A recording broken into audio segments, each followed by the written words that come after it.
they've kind of grown up with that thinking. I understand now why older men cry. Yeah. In conclusion, as in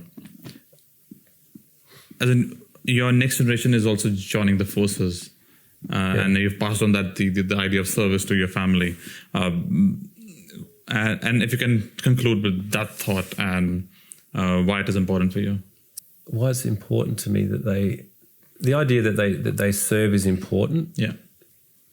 It worries me of where we're going as a country, because I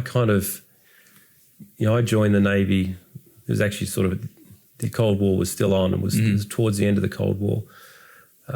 It was unlikely that we would go to war with anyone at that point. But I was at sea. I remember I was in the South China Sea when the Gulf War started, and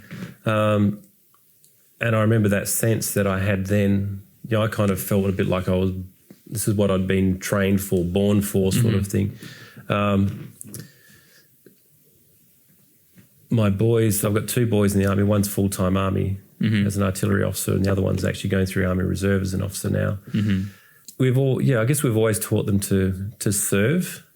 We've taught them I guess they've taught and seen the model of the respect for the armed forces and what that means. They know that, if something happened to this country, that would be in a heartbeat. I'm sort of at that, my role now in that age, but I still feel as though if it came down to that I'd be there in a heartbeat. So they've kind of grown up with that thinking. I understand now why older men cry.